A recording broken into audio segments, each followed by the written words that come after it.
ഇന്നലെ ഒരു രാജ്യം മുഴുവൻ അല്ലെങ്കിൽ രാഷ്ട്രീയ ഇന്ത്യ മുഴുവൻ ഉറ്റുനോക്കിയ ഒരു വാർത്താ സമ്മേളനം നടന്നൊരു ദിവസം കൂടിയാണ് ഇന്ന്. രാഹുൽ ഗാന്ധിയുടെ വാർത്താ സമ്മേളനം നടന്നൊരു ദിവസം കൂടിയായിരുന്നു ഇന്നലെ. അപ്പോൾ ആ വിഷയമടക്കം ഒത്തിരി കാര്യങ്ങളൊക്കെ ഇന്നലെ സംഭവിച്ചു. അപ്പോൾ ഇന്നത്തെ പത്രങ്ങളിൽ എന്തൊക്കെയാണ് പ്രധാനപ്പെട്ട തലക്കെട്ടുകൾ, എങ്ങനെയൊക്കെയാണ് വാർത്തകൾ വിന്യസിച്ചിരിക്കുന്നതെന്ന് നമുക്ക് ലിജോ വർഗീസിനോട് ചോദിക്കാം. Lijo, good morning.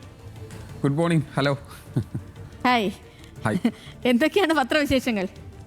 തീർച്ചയായും സേതു പറഞ്ഞ പോലെ തന്നെ രാഹുൽ ഗാന്ധിയുടെ വാർത്താ സമ്മേളനം ഇന്ന് രാഹുൽ ഗാന്ധി അല്ലെങ്കിൽ കോൺഗ്രസ് രാഷ്ട്രീയത്തെ അനുകൂലിക്കുന്ന പത്രങ്ങൾ തൊട്ട് എല്ലാ പത്രങ്ങളിലും പ്രധാനപ്പെട്ട വാർത്തയാണ്. അതിൽ മലയാള മനോരമയുടെ വാർത്ത ആണ് ഒരു പ്രധാനപ്പെട്ട വാർത്ത. വലിയ രീതിയിൽ, അതായത് 8 കോളം ഒരു അരപ്പേജ് വാർത്തയായിട്ട് തന്നെ നൽകിയിട്ടുണ്ട്. വോട്ടുകൊള്ള ഫാക്ടറി എന്നുള്ളതാണ്. ഇന്നലെ രാഹുൽ ഗാന്ധിയുടെ വാർത്താ സമ്മേളനം നടക്കുമ്പോൾ തന്നെ വോട്ടുകൊള്ള ഫാക്ടറി ഉണ്ടായി എന്നുള്ളതായിരുന്നു രാഹുൽ ഗാന്ധിയുടെ ആരോപണം. അത് തന്നെ വെച്ചുകൊണ്ടാണ് അത് ഇൻവേർട്ടഡ് ഇട്ടുകൊണ്ട് വോട്ടുകൊള്ള ഫാക്ടറി എന്നുള്ളതാണ് രാഹുലിൻ്റെ ആരോപണം. പ്രതിപക്ഷ വോട്ടുകൾ സംഘടിതമായി വെട്ടിനിരത്തുന്നു. വോട്ടുകൊള്ള 2 ഇടത്ത് 2 വിധം. അലന്ത് കർണാടകയിൽ വെട്ടിമാറ്റിയത് 6000 പേരെ, വെട്ടിമാറ്റാൻ ശ്രമിച്ചത് 6000 പേരെ. രാജുര മഹാരാഷ്ട്രയിൽ 15 ദിവസം 11,667 പുതിയ വോട്ട് എന്നുള്ളതാണ് ആ വാർത്ത. അങ്ങനെ 2 തരത്തിലാണ് ആ വാർത്ത വെച്ചിരിക്കുന്നത്.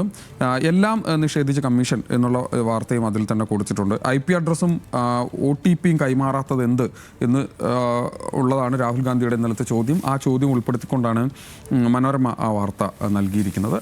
മാതൃഭൂമിയിലേക്ക് വരുമ്പോൾ മാതൃഭൂമി അത് കുറേ കൂടി അതിൻ്റെ ഡിസൈനിൽ കുറേ കൂടി വ്യത്യസ്തതയുണ്ട്. ഒരിടത്ത് വെട്ടി മറ്റൊരിടത്ത് കൂട്ടി എന്നുള്ളതാണ്. നമ്മൾ നേരത്തെ പറഞ്ഞ പോലെ തന്നെ കർണാടകയിൽ വോട്ടുകൾ വെട്ടി നിരത്തിയെന്നും മറ്റൊരിടത്ത് കൂട്ടി എന്നുള്ള, അതായത് മഹാരാഷ്ട്രയിൽ കൂട്ടി എന്നുള്ള വാർത്ത വെച്ചുകൊണ്ടാണ് അത് ചെയ്തിരിക്കുന്നത്. കണക്കുകൾ കൃത്യമായി കൊടുത്തിരിക്കുന്നു. കുറേ കൂടി വലിപ്പത്തിൽ ഫോട്ടോ ഒക്കെ പ്ലേസ് ചെയ്തുകൊണ്ട് വേറൊരു തരത്തിലാണ് ചെയ്തിരിക്കുന്നത്. മനോരമയാണെങ്കിൽ അതിൽ ഈ വോട്ട് നീക്കം ചെയ്യാൻ വന്നിരിക്കുന്ന, അല്ലെങ്കിൽ അതിൽ പരാതിയുമായി വന്നിരിക്കുന്ന സൂര്യകാന്തും അപേക്ഷയിലുള്ള വോട്ടർ ബബിത ചൗധരിയും കൂടെ കൊണ്ടുവന്ന് നിർത്തിയ ഫോട്ടോയാണ് കൊടുത്തതെങ്കിൽ കുറേ കൂടി ക്ലോസിലായിട്ടുള്ള ഒരു ഫോട്ടോയും. അതോടൊപ്പം തന്നെ അമിത്ഷാ നിങ്ങൾക്ക് വോട്ട് നഷ്ടപ്പെട്ടോ എന്ന ചോദ്യവുമായി കേന്ദ്ര ആഭ്യന്തരമന്ത്രി അമിത്ഷായുടെ ഒരു ചോദ്യം കൂടി ചോദിച്ചുകൊണ്ടാണ് ആ വാർത്ത അവർ പ്ലേസ് ചെയ്തിരിക്കുന്നത്. ഇങ്ങനെയാണത് വന്നിരിക്കുന്നത്.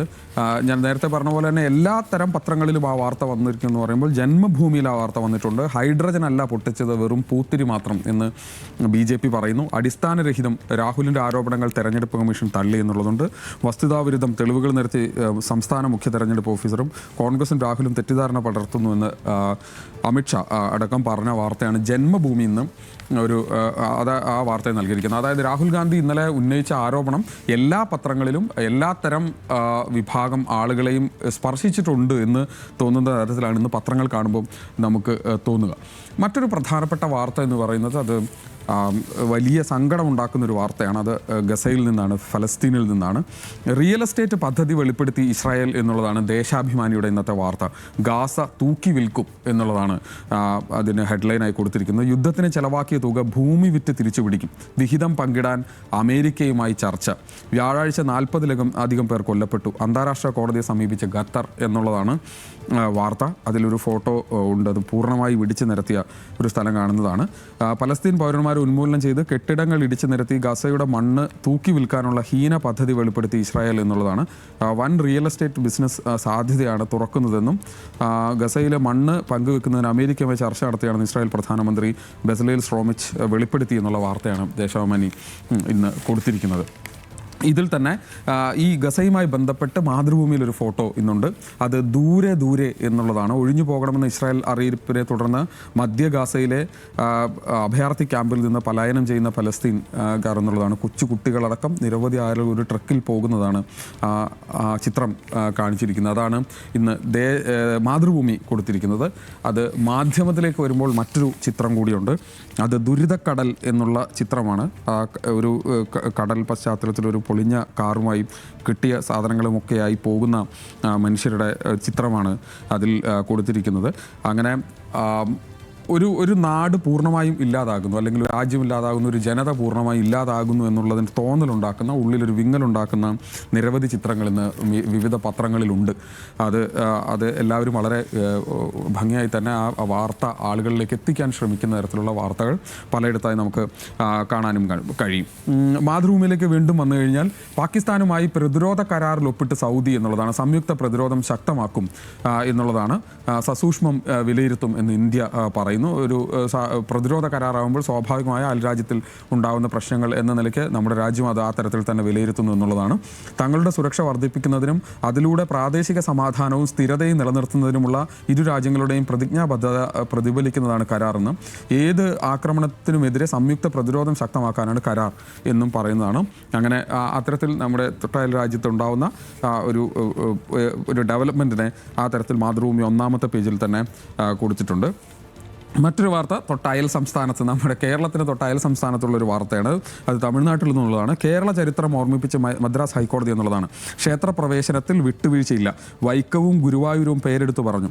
ആരാധനാ സ്വാതന്ത്ര്യത്തിനുള്ള പോരാട്ടത്തിന് സുദീർഘവും വേദന നിറഞ്ഞതുമായ ചരിത്രമുണ്ടെന്ന് വൈക്കം സത്യാഗ്രഹത്തിൻ്റെയും ഗുരുവായൂർ സത്യാഗ്രഹത്തിൻ്റെയും 1936 തിരുവിതാംകൂർ ദേവസ്വം ക്ഷേത്രപ്രവേശന വിളംബരത്തിൻ്റെയും കാര്യം എടുത്തു പറഞ്ഞുകൊണ്ട് കോടതി ഓർമ്മിപ്പിച്ചു. ഇതിൻ്റെ തുടർച്ചയായിരുന്നു 1939 മദ്രാസ് ക്ഷേത്രപ്രവേശന നിയമം എന്ന് പറഞ്ഞുകൊണ്ട് കേരളത്തിലെ ക്ഷേത്രപ്രവേശന നിയമവും അതുമായി ബന്ധപ്പെട്ടുണ്ടായിട്ടുള്ള വലിയ തരത്തിലുള്ള പോരാട്ടവും പറഞ്ഞുകൊണ്ടൊരു വിധി തമിഴ്നാട്ടിൽ ഉണ്ടായിരിക്കുന്നു എന്നുള്ളതാണ്.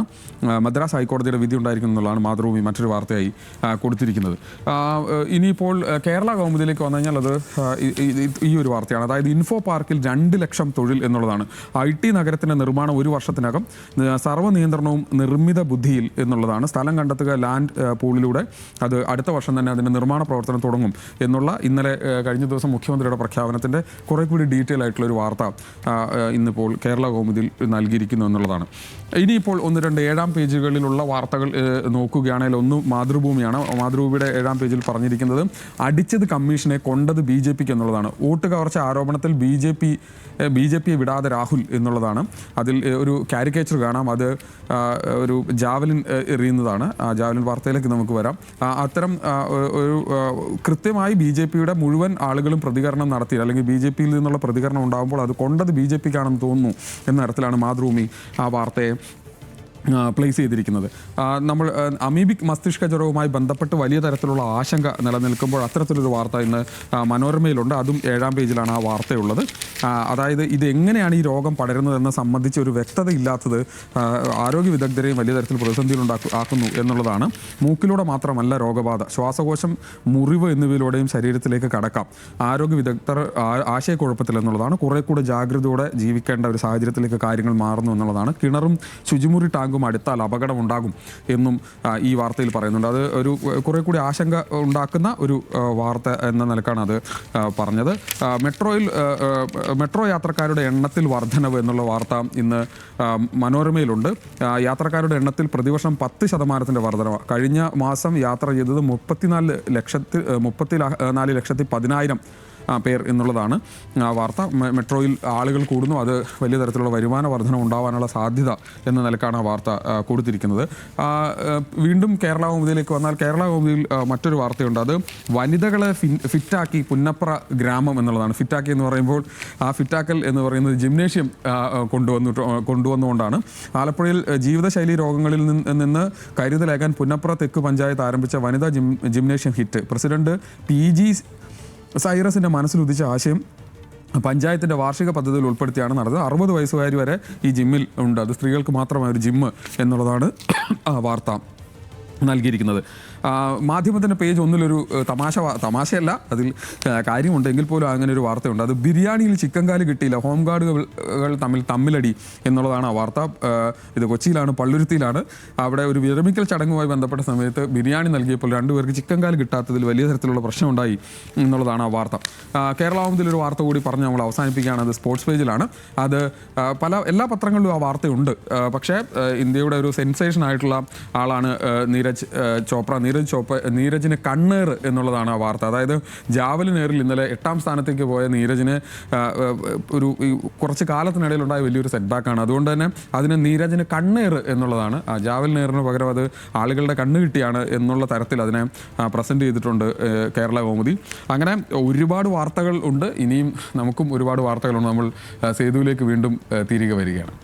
ഓക്കെ ലിജോ, ശരി.